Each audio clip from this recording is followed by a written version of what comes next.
ladies and gentlemen, you are tuned in to the Status Network, the Lyve TV channel. This is the Conversation Corner with your host, the author Andrew Snorton. And as we do every second and fourth Wednesday about this time, let's have a conversation with some great people doing some great things across entertainment, business, the community, and more. Before we get to our first guest, we'll take care of our station announcements and our public service announcements.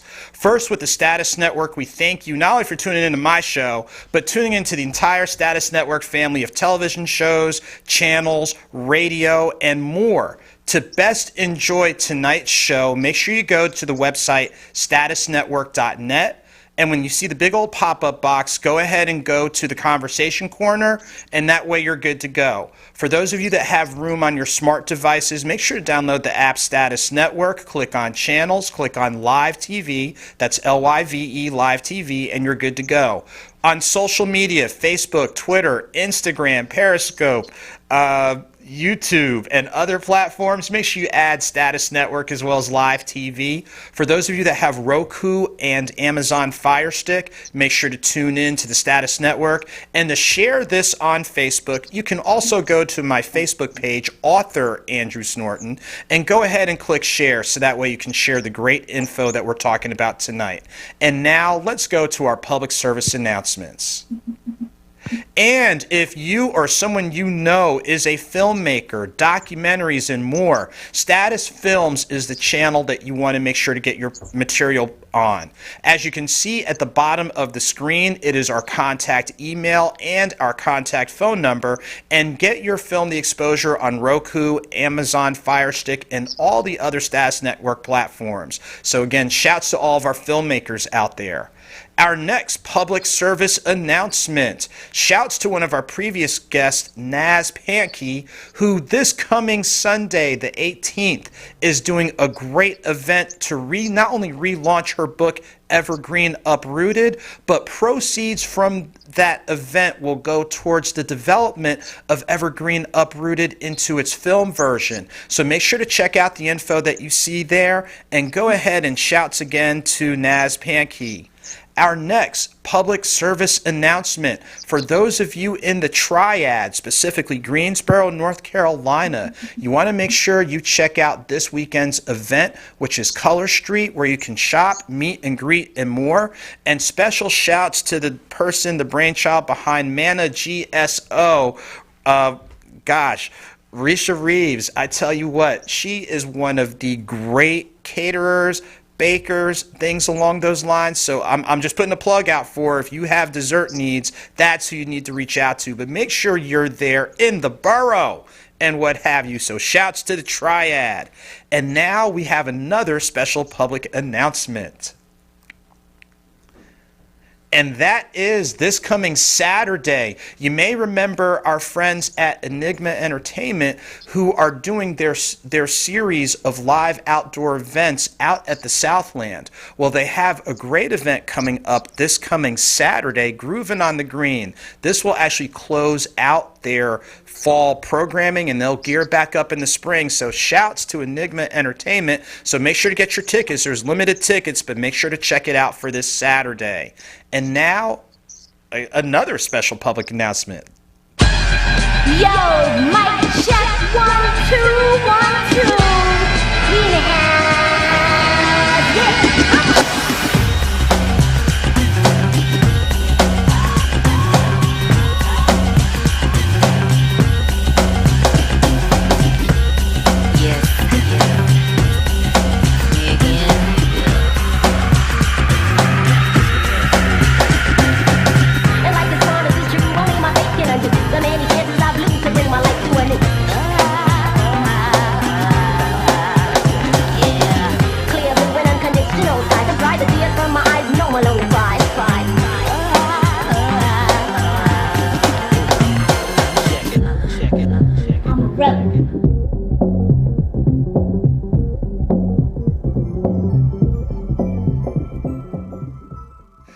And what you just saw, I tell you what, last year I was able to catch To the Left, which is a great retrospective on the life of the late Lisa Left Eye Lopez from the group TLC. Last year was its first year in regards to it being a one-act play, and it's coming back as you saw right there in the promo. So make sure to check it out as we look forward to having some of the folks from the production coming in and joining us.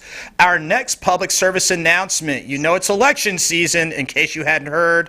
And shouts to Greeks United, that's members of our Black Greek Letter organizations, have two events coming up. This coming Thursday, October 15th, actually tomorrow, will be their fact check. So they're going to take a look back at the vice presidential debates and look at what things were pretty solid and what things were kind of shaky.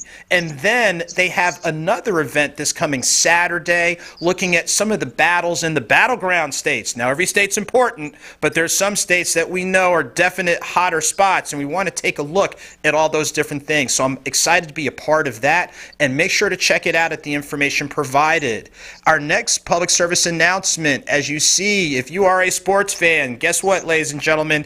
Even though we're not there in person, in our virtual world, we are covering ACC football. Remember, last year we focused on the alma mater Wake Forest. This year so far, we've covered a little bit of Wake. We've added some coverage at looking at the University of North Carolina Chapel Hill and those Clemson Tigers. So make sure to go to Creative Community Solutions. That's acenortonccs.com/blog. Not only check out the college football coverage, thanks a lot, ACC Media Portal, and some of our other stuff that we're doing. So again, make sure to check that out. Our next public service announcement. I appreciate everybody that joined me a little bit earlier today for the Fast 15. That is our weekly live chat series that we do Wednesdays at about 1:06 p.m. Eastern Standard Time. So it's a time to kind of pause, catch your breath, enjoy a short reading, and, of course, close out on a positive note. So thank you to everybody who joined me this Wednesday. And our next public service announcement, all about the authors. This is the Authors Roundtable series. I'm excited to co-host with celebrity source Tarece.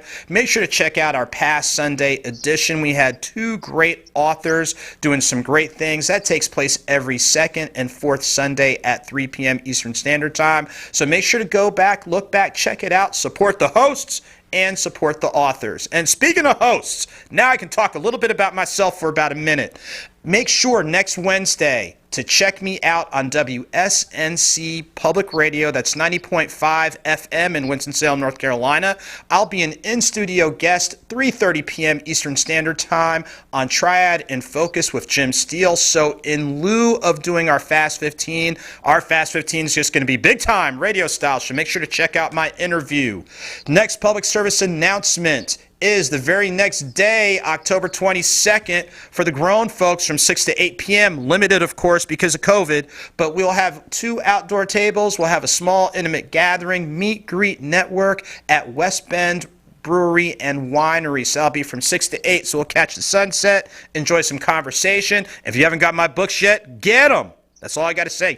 Get them. Don't wait. And speaking about not waiting, October 31st, that's right, before you attempt to go out trick-or-treating, treat yourself to getting a copy of any of my current books, new books, and more. I'll be at Nubian Bookstore from 1 to 3 p.m. Eastern Standard Time for my in-person book signing. Shouts to Marcus Williams and all the great people at Nubian Bookstore. Really shouts to all the bookstores, which leads into my next public service announcement, y'all. November 1st. You can tell I've been working. I've been working, ladies and gentlemen. Shouts to Janice Hayes and the entire team out at Detroit Book City.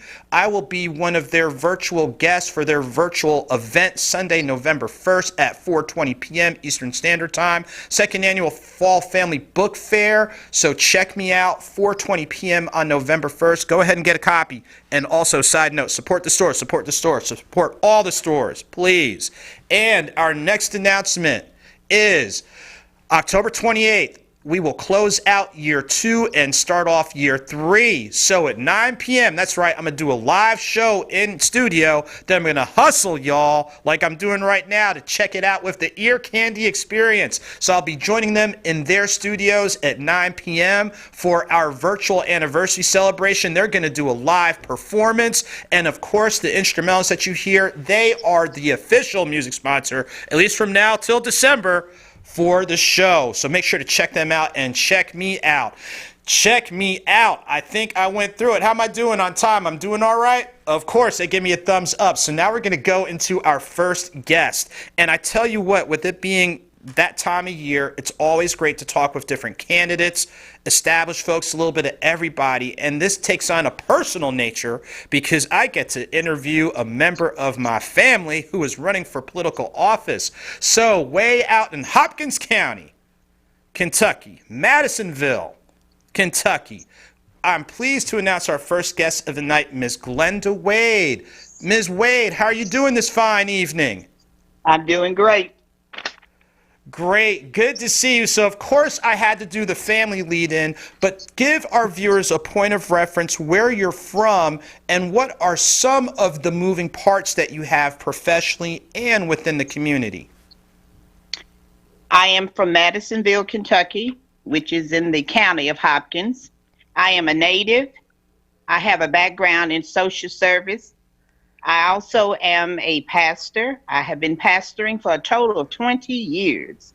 In addition to that, I'm actively involved in the community. I have a mentoring program, a women's program, and we do a lot of outreach. Within the community, I have worked with over 300 families, and they now have children, and their children have children. So I am a legend. I am one who, if I cannot help you, I will not hurt you. And then finally, I'd like to say that my involvement has been for a history. I have always been active in the community, the church, social events, and this is what I do. And I'm glad you shared that because people need to get a point of reference of the fact that this is really an extension of who you are and whose you are. So here you are with some of these great moving parts professionally, community-wise, things of that nature. Could you walk through with our viewers, what would you say was that nudge for you to take your service, which is already credible and already impressive, to the next level? I think it was about timing. I personally think it is my time. It's a new day and there is a new way. And in Ward 6, our councilman had the privilege of working not only within that ward, but working throughout the community. He was admired. He was highly respected. He had been the chief of police, and he died. And once he died, I really felt like I desired to continue his legacy, to continue the work that he had begun. Awesome, awesome. So now here you are, like I said before, you already have the body of work, the body of experience, and it's heeding the call. Can you walk through with our viewers, like, what are a couple of key points of your platform that you'd like to share? I'll share two of my key points of my platform. Number one is diversity, the inclusion of every individual who is unique and recognizing our individual differences. You know, it would really be great if when we were tackling an issue that we wouldn't just do it the way we've always done it, the same thoughts and the same closure.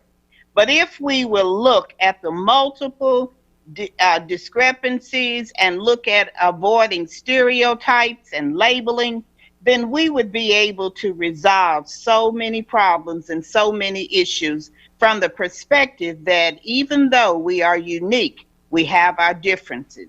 And in order for a community to excel, it must have all citizens inclusive in the process. And the second part of my platform is the budget. When I looked at the budget in my community, I found that a lot of economics were not equally distributed. For example, the public library, which provides so many services to our youth and access to computers and learning how to read and resource people, they were not funded. They were not funded through the state, and their funding was cut with the local budget. And then another thing in the budget was the fact that the money was going out to tourism and to enhance a park. Now, we have 3 parks here, and this one is the newest park The money was appropriated for playground equipment in that park when we have another park that has existed and it does not have any playgrounds, and it didn't even get a swimming pool, which the people were promised. It got a little sprinkler.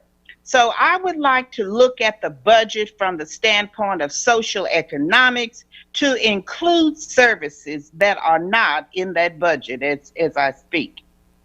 And I'm glad you broke that down, because when you talk about budget, and it's about all the things that you said are about we're identifying needs, but what investment are we making in order to better address those needs?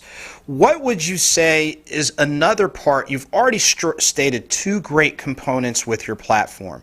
Is there another part of your platform that you'd like to share with our audience? I would like to share with our audience the fact that there are so many citizens whose voices are not heard. And what I would offer would be a fresh voice, a voice that would include all citizens, not just Ward 6, which is the ward that I'm running in, but to be accessible, to be available, to make referrals, and to help people where their voice will be echoed and it would be heard, and to grant a seat at the table, not the crumbs from the table, but a seat at the table to interject ideas and expressions, and to speak for those who sometimes are hesitant to speak for themselves. And that's real important that you said that, because sometimes in, I'll say, current cycles, some people feel like their voice is not going to be heard. And like you said before, you made a great analogy with having a seat at the table. I don't know too many people that can work off of crumbs. I mean, I know you can make a miracle happen anywhere, but there's a difference between having crumbs and basically having the entire meal. And it really sounds like, from what you've stressed with those parts of your platform, to your professional experience, your community engagement, and then through your engagement through the faith community, that now it's bringing all these things together. And as you said earlier, the time is now. Let me ask you this. As voting, I know in the state of Georgia, early voting started on Monday. Has early voting started in Kentucky yet? Yes, early voting started on yesterday, which was Tuesday. Okay, great. Let me ask you this. Now, during this time, as early voting has started, we know Election Day is right around the corner. Do you already have some things in place where you're still able to engage and connect with your constituents? Yes, I have 6 public service announcements that are on FM and AM radio. We have teleconferences where we can contact people, they can contact us, and we still have invitations that are letting people know that I'm running for office, that we can go door to door and to get out. So we're exercising this, and we have posters. And in addition to that, we have a group of volunteers that are telephoning people to ask them to please cast their vote for me. Well, that's awesome that you're involving so many people to go ahead and continue to get your message out and things along those lines. For those viewers that are out there in Hopkins County as well as Madisonville, could you remind them of where they can actually tune in, listen to those public service announcements, and other related information? They may tune in through Facebook. They may also use the Fire Stick. They can also be accessible to the radio. And if, without doubt, a volunteer that will contact them, and that those are the ways in which they can keep in touch with us. Okay, that's great. That's great. So again, and I'm glad when I started off is looking at what you've done before even getting here. And this isn't just putting it, adding another credential. This is part of living out your mission and purpose. Again, from what you've done historically and present day professionally, what you're doing community-wise, what you're doing through faith and spirituality and stewardship, those types of advocacy pieces, is, quote, you've already been doing the work. Does it kind of sometimes feel like that, like you've already been doing the work, like you've been prepared for this? It does. It really does. I think it is the time. It is the season, and it is mine now. Again, it is a new day, and there is a new way. Well, I tell you what, I like that quote, a new day, a new way. Again, before we get ready to wind down this segment, please remind viewers the best ways to stay informed, engaged, connected, as well as lending support for your campaign. The best ways, we're going to have a Q&A forum tonight at the Larry Carney Center at 8 o'clock. We encourage those of you to come out, to show up, and you will get a chance to meet us and greet us, and we will get a chance to answer the questions that the community has composed. So this is an event in which we encourage people to come on out. The Larry Carney Center is the station, and it will be at 8 o'clock p.m. on tonight. Okay, well, I tell you what, it is always a pleasure, number one, to be able to do this, and number two, this is part of what we do every second and fourth Wednesday. There's great people out there doing great things. I know I might be a little bit biased, but hey, it's not bragging if it's true. So seriously, number one, I appreciate you taking time out of your campaign schedule, work schedule, and everything to be a part of tonight's show. Thank you for sharing what you have done, are doing, and will be prepared to do. And again, for those of you that are tuning in from Hopkins County, and especially Madisonville, Kentucky, she already let you know, 8 p.m. tonight is an opportunity to get engaged, informed, and be proactive. And as she said, be a part of the process. You have a voice, and here's someone willing to listen and willing to go ahead and work with you. So, Ms. Wade, it is a pleasure and privilege. One last time before we take our first break, remind our viewers again tonight about the engagement opportunity for tonight, as well as how to stay informed of the work that you're doing.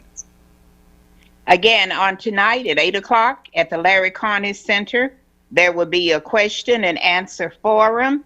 All of us as candidates will be present, and we encourage you to come and to meet and to greet and to learn of your candidates. Also, keep in mind, you can find us on Facebook. We have a telephone conference, which you can call in. We have volunteers that will be telephoning you with plenty of information. And all in all, to you, we want you to know that it does matter. And we encourage you come and to share and to learn who we are. Well, I tell you what, thank you so much for taking time. And what we're going to do at this point is take our first short commercial break. And when we come back, we'll bring on our next guest on the Conversation Corner.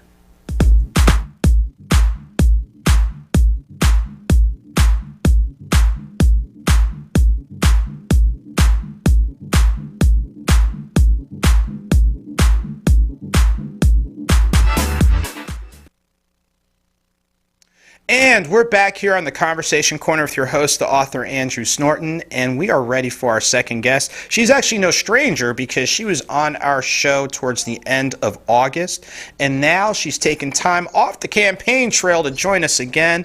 Please give a warm welcome to Dr. Tarece Johnson. Dr. Johnson, how are you doing this evening? I am well. Thank you so much for the opportunity to be on your show again. I really appreciate. Well, I tell you what, we appreciate you. We know that you have been working hard since the last time we talked. Give our viewers a point of reference where you're based out of and for the position for Gwinnett County School Board District 5. Give us a little bit of a point of reference on that. Sure. I am located in Gwinnett County, Georgia. I am I'm sorry, it looks like my internet is unstable. Can you all hear me? You're doing all right. We hear you. Okay, great. I just got a notice that my internet was unstable. Sorry about that. I am the candidate for District 5 Democratic elect school board. And I am really excited to start in January working. I am the only person on the ballot. So when people vote at the polls, they'll see my name, and I really want people to still, even though I'm the only person on the ballot, I need them to select Tarece Johnson for School Board District 5.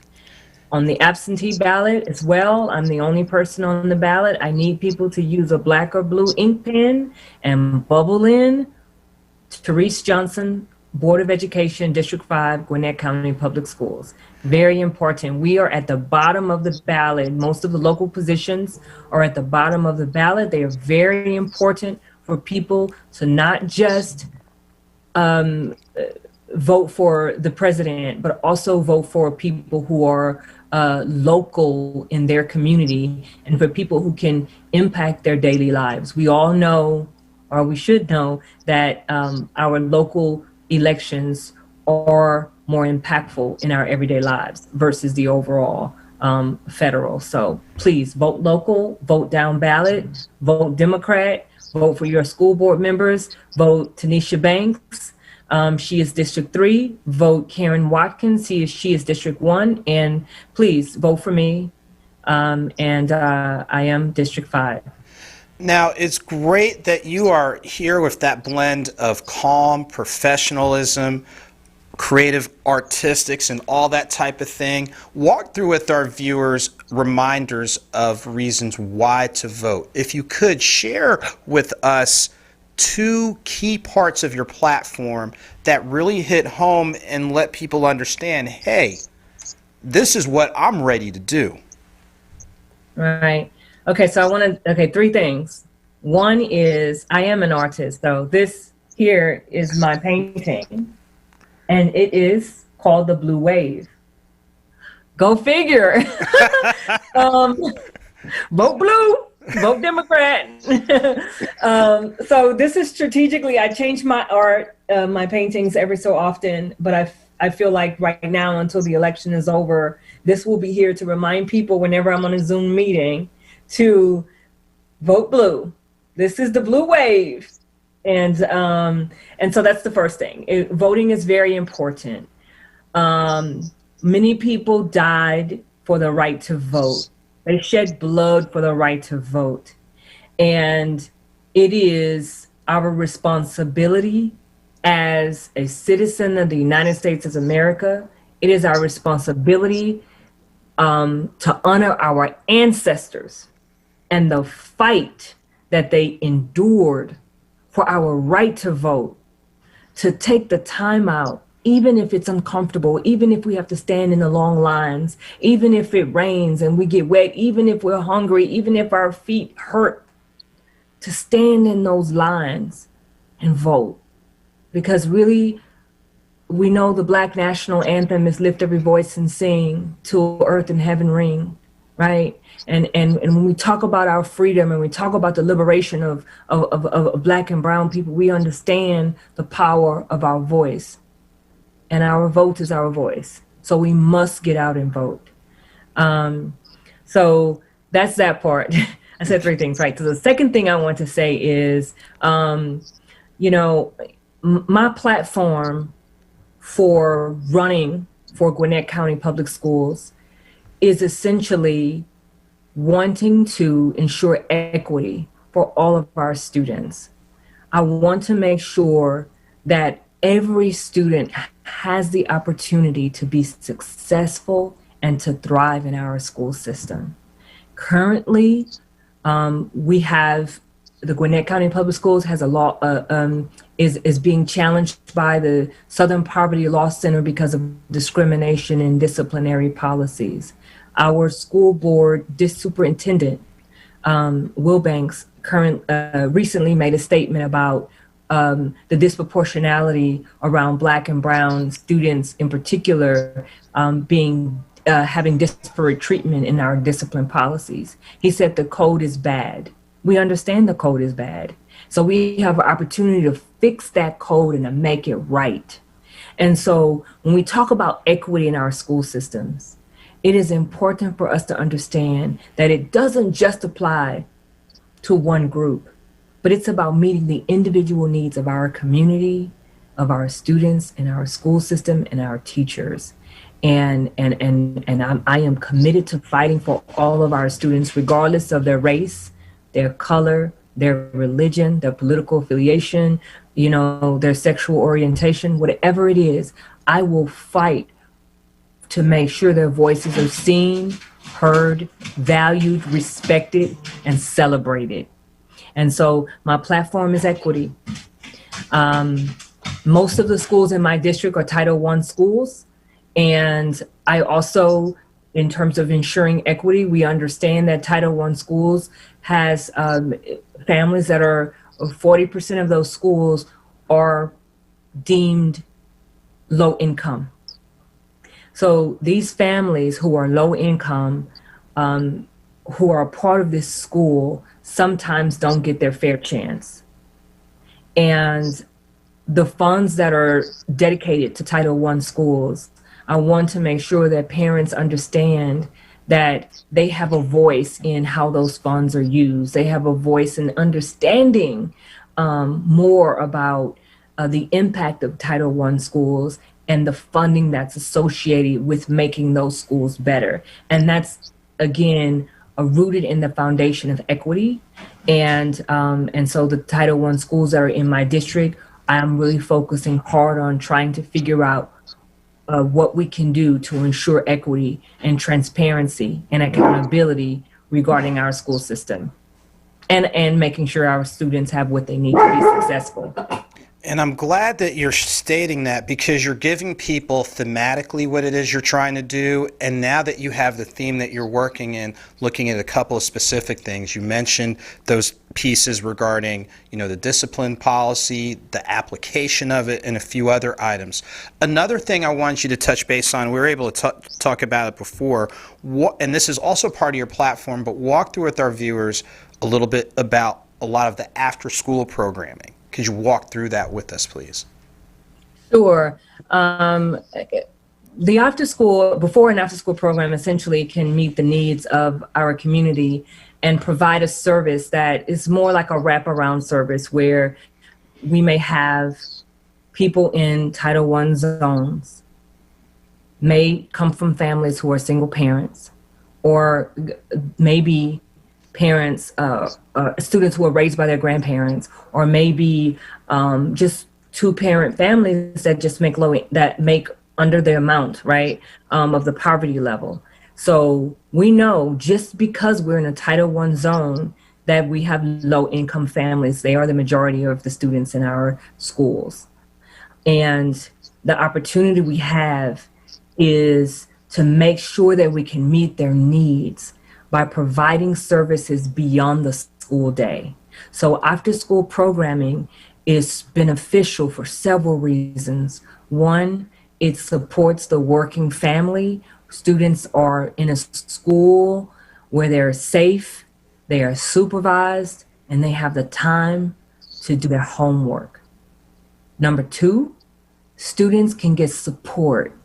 They can get academic tutoring and academic support so that they can meet the academic standards that we expect all of our students to meet. And not dumbing down our requirements or expecting less of our students because they're Title I, but understanding that these students in these Title I schools are quite brilliant. These students in these Title I schools are excellent in so many ways, but we need to help and support. And they're like these diamonds that we need to, shine. They're like these diamonds in the rough, right? That we just need to make sure that we, see them and we value them in a way, and we invest in them. When we invest in our students, they will be successful. And after-school programs is like part of the investment we have outside of the school day. The other thing that we can embrace in the after-school program, which is the third thing I want to point out, is really embracing other things like art, mental health services, social services, sports, math and science and engineering type programming that students can engage in. Our students can learn coding in the after-school program. Our students can learn different languages. They can, pick up a new skill of, painting or drawing or sculpture. But we can really, really tap into their creativity. And that can also be a healing process for our students as well, because many of our students really go through a lot at home, in the community, and in society. Right? We understand that right now we're in the modern day civil rights movement. The modern day civil rights movement is not easy. And we're still here in this struggle, fighting for equity, fighting for justice, and we're fighting for liberation. And our after school programs can be a part of providing the support and the release and the healing for our students. And those are some great points that you've raised as part of your platform. Now, as we get ready to transition to our last guest, could you please let our viewers know, number one, the upcoming event that you have for next week, and then number two, the best ways for people to stay connected with you? Great, thank you so much. So I have a few events going on. The first event is Saturday. We have a Get Out the Vote event, and it's a nonpartisan event. It's part of Alliance for Black Lives. I'm one of the co-founders of this organization that's very diverse. We have a leadership of people who are Black, brown, and white people who are working with us and planning strategy and really working to ensure that we fight for Black lives, and we reduce the disproportionality in our criminal punishment system and ending the school to prison pipeline. So the Getting Out the Vote event is hosted by Alliance for Black Lives, also an Asian for Black Lives. And we'll be working together to have a caravan. So we'll safely drive in our cars, socially distanced with our masks on, and we'll drive with the loudspeaker and telling people to get out the vote, get out the vote, get out the vote. So that's Saturday. It's the caravan, and it starts at 3:30, and we're meeting at Gwinnett Place Mall. The second event we have is also on Sunday, and that event is going to be a community roundtable. It is hosted by Donna McLeod, and it'll be live streamed on Donna McLeod's website, her Facebook page. So that's live streamed at 7 p.m. this Sunday. Tuesday, October 20th, we have a fundraiser. It starts at 8 p.m. and the fundraiser is hosted by Samia and Sagoon. They are part of the African community here in Gwinnett. And we're excited to be able to raise funds for my campaign, as well as Tanisha Banks, who's running for District 3, and Karen Watkins, who's running for District 1. So it's a joint fundraising effort for us. And then the final event we have before election is Thursday, October 22nd, and that's hosted by a panel sororities, AKA Deltas, and that panel is going to be on Thursday, October 22nd at 6:30 p.m. And so that's pretty much all of the events that's going on there. And there was something else. What was the final thing I needed to say? Last thing, let people know. Yes. Best way to stay connected with you. Right. The best way to stay connected with me is votetaresejohnson.com. That is my website. You may also reach out to me and review my platform and any questions via Facebook. Vote Tarece Johnson on Facebook, Vote Tarece Johnson on Instagram, Vote Tarece Johnson on Twitter. So it is Vote Tarece, Tarece Johnson. Okay, so Vote Tarece Johnson is where you can find any information about my platform, my vision, my values, and also you may reach out to me. I need to hear the voices of the community because your voices matter. Thank you so much. Hey, thank you so much for taking time out of your busy schedule, and you've got all the information out there. So what we're going to do, we're going to take our last commercial break, and we come back, we'll have our final guest for tonight's show on the Conversation Corner. Thank you so much. Thank you for stopping.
And ladies and gentlemen, we are back on a marathon edition of the show tonight. But hey, when you have great people doing great things, you definitely want to do what you can. I'm so excited to have Ms. Sherri Washington as to close out the show. How are you doing this evening? I am very good, very good. I am excited to be here. Thank you so much for having me. Well, thanks a lot for being here. Could you do our viewers a favor? Let our viewers know where you're based out of and a couple of your moving parts outside of being a government official.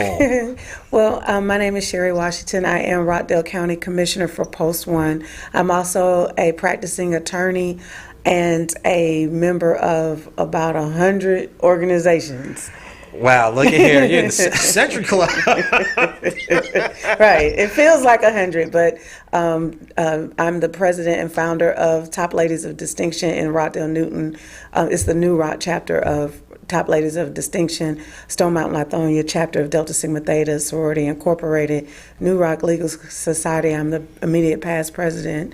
We could go, we'll be here forever. Yeah, as much as I'd like to be forever, I know the folks in the booth would be like, Andrew, we got another show. It's time to go eat. It's dinner time. Just about. Now, walk through with us through the lens of public official. To walk through with our viewers, and especially those in Rockdale County, what are at least one or two key things that you focus on in being part of the county commission? The number one thing that we do as county commissioner, which we are going through that process now, is passing the budget. We are responsible for the budget. Rockdale County budget is we have right at 96,000 people. Do your census, because I do believe it should go up from there. But our budget is about 75 million, and that doesn't include our enterprise fund, which is a water fund, which is another about $100 million. Wow. That we are responsible for. So that's the number one thing. Of course, as African American and definitely African American female, I've focus heavily on social issues, a lot of things. You know, this is Domestic Violence Awareness Month. So normally I would have had at least 2-3 events detailing domestic violence. Last year I started a Love Yourself Enough to Leave campaign. That was the focus. You have to love yourself more than anybody. And if you're experiencing something, come up with a plan and get out of that situation. You have to love yourself enough to leave the situations. And then, of course, this is Breast Cancer Awareness Month, so I would be doing a whole lot on that. Criminal justice reform. There's just so many social issues that you, as elected official, you have a platform before COVID, we had weekly meetings, so every week you have a voice and you can say a whole lot and definitely do a whole lot in the community. So that's how I focus. Well, I'll tell you what, you've got your moving parts professionally, Yeah. As a public servant, Right. as an ingrained member of the community, and now that kind of leads me to a big event. I know we got a chance to talk about it last month, Right. but it's coming up on October 24th. October 24th. So walk through with our viewers, especially those in Rockdale County. You And need to Newton listen County, up. Rockdale and Newton. Rockdale and Newton. You really need to listen up on this one. So walk through with our viewers what's I'm coming up on October 24th. So excited to be co-sponsoring a 1,000 Black Men March to the Polls. J. Philip Baker, Pastor J. Philip Baker of the Shady Grove Baptist Church, and J. Demetrius Mayat, who is a pastor, but he's also heavily involved in the community, a young guy. Somebody, while we were doing all the protesting this summer, really they were being flippant. They said, well, while you all are doing all that marching, why don't y'all march to the polls? And I said, you know what, that's a great idea. We're going to march to the polls. So the three of us have been meeting just about all summer. After my election in this past June is when we really started putting everything together. So in Rockdale County and Newton County on Saturday voting, which is October the 24th, we are meeting at Wheeler Park in Rockdale County, which if you live in Rockdale County, that's where the tennis courts are. And we're going to do a symbolic march to the early voting location, which is 1400 Parker Road. And the symbolism in the marches, of course, we're trying to honor Joseph Lowery, C.T. Vivian, and John Lewis for all of their contributions. And in Newton County, we're doing the same thing, but the start location is the old jail, which is right across the street from the Newton County Courthouse. And we're going to march over to the early voting location, but we wanted to focus on African American men because that demographic is the least likely to vote. And so black women, we hold it down. We got T-shirts, and every organization I have on different Deltas vote, Top Ladies vote. Everybody votes as black women, but it's harder to get the black men out. And I'm most discouraged running for office when I do go to the black men and ask them if they're registered, and they say, I don't believe in voting. No, I'm not registered. No, I'm not going to vote. But there's so many things that affect the everyday life of the African American male, especially when you're talking about criminal justice reform, especially when you're talking about being able to see your children, especially when you're talking about things such as child support and distribution of wealth or redistribution of wealth, government contracts. All of those things affect black men tremendously. So we wanted to focus on the black male. And I'm glad you said that. Now I do have evidence. I do have evidence. I voted Monday, waited in line. But you make a valid point in regards to, and it's almost like the education standard, meet people where they are and give them that nudge for that moderate challenge. And once they hit that moderate challenge, keep feeding them more challenges. Right. Exactly. So it's great that you're saying, hey, to this particular audience, we're going to meet you where you are. Now we're meeting you where you are. You need to come along. Right. And so that's how we've actually promoted this. We've had Maya, the young guy, of course, we didn't have to twist his arm very far, but he was at the clubs this weekend and Monday promoting the event. He said he was promoting, I don't know, but and he was there. Pastor Baker, he's, of course, has a very close tie to the religious community, so he's done his thing. But we were trying to go to barbershops, nail shops for the ladies, telling them, I was joking, I said, I want you to bring your husbands, your sons, your entanglements, everybody, get them out to vote. Everybody. On that day, 1,000 black men lining up would be a great coup, a great show of the fact that these men are concerned about what goes on in their community. I tell you what, with that balance of professionalism and talking with somebody, almost like that family relative was like, let me talk to you for a minute. Yeah, come on. And yeah, exactly. That look. We've all seen that look. That's almost the look I'm getting up from the booth. So let's do this. Remind our viewers again the date, time, locations, so that way you can't say you didn't know. We told you. Right. We told you. There are two locations. We're doing this in Rockdale County and Newton County. Rockdale County, y'all better show up and show out because this is my county. But Rockdale County, we're starting at Wheeler Park, which is where the tennis center is. And we'll start lining up at 8 o'clock. The march will be at 9 o'clock. We'll march from Wheeler Park, which is really across the street, to the early voting location on Parker Road. So we'll line up at 8. We should be there. The polls open at 9, so we'll be there by 9 o'clock. And then in Newton County, the starting location is at the old jail, which I don't know the name of the street, but it's across the street from the courthouse, and they're going to march from the old jail across the street to the polling location, same setup time, 8 o'clock, and to be in line by 9 o'clock. Well, I tell you what, I appreciate you taking time out of your schedule to be out here. We tried to do a lot in a limited amount of time. I think we might not have done everything, but we had honest intentions. So what we're going to do is this. The next show on the network comes on at about 8 o'clock, so real quickly, we thank you for tuning in. Make sure to tune in again October 28th at this same time. And we are going to go ahead and ride out into the sunset. This is the Conversation Corner with your host, the author, Andrew Snorton. Go vote. Go vote, definitely.